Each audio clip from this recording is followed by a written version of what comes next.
আসসালামু আলাইকুম। আলহামদুলিল্লাহ, আজকে ফজরের নামাজটা পড়লাম আর এই ভিডিওটাই আপনাদের কাছে এখন শেয়ার করব। অবশ্যই ভিডিওটা সম্পূর্ণ দেখবেন।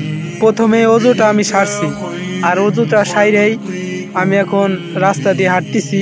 হাইটেই মূলত মসজিদে যাব। মসজিদটা আমাদের বাড়ি থেকে প্রায় হাফ কিলোমিটার দূরে, তাই হেঁটে হেঁটে মসজিদে যাওয়া লাগতেছে। তো যাওয়ার পথে দেখেন কতটা অন্ধকার। এই অন্ধকারটা থাকে না নামাজের শেষে, নামাজের পরে পুরো অন্ধকারটাই কাইতে যায়।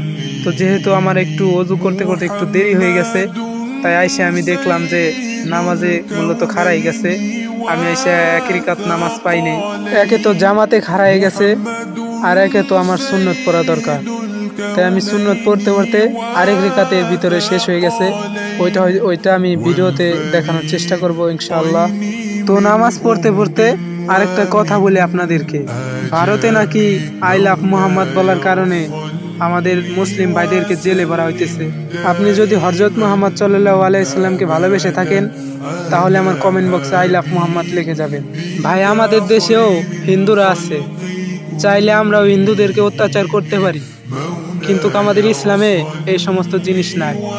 আমাদের ইসলাম হইতেছে শান্তির ধর্ম, তাই সবাই শান্তিতে থাকতে চায়। তো হুজুর মুনাজাত করতেছে, মুনাজাতের পরে আমরা মসজিদ থেকে বের হব।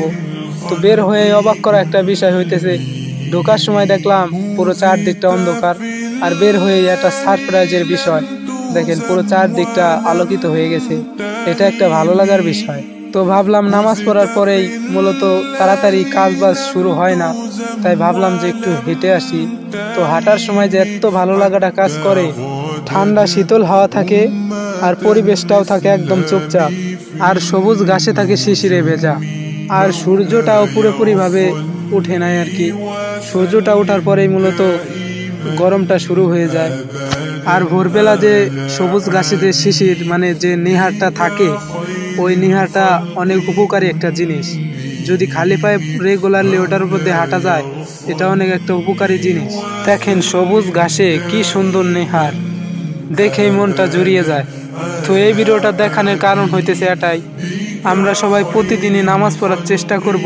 আল্লাহ রাব্বুল আলামিন যে আমাদেরকে 5 ওয়াক্ত নামাজ আমাদের জন্য ফরজ করছে, এই প্রত্যেক ওয়াক্ত নামাজের জন্য আলাদা আলাদা একটা বৈশিষ্ট্য আছে। আর প্রতিদিন ভোরবেলা বাচ্চারা মক্তবে যায়, এটা হয়তো আমরাও এককালে গেছি, এখন বড় হওয়ার কারণে হয়তো যাই না। মন জোড়ানো ঠান্ডা হাওয়ার ভিতর দিয়েই এই ভিডিওটাও শেষ করলাম।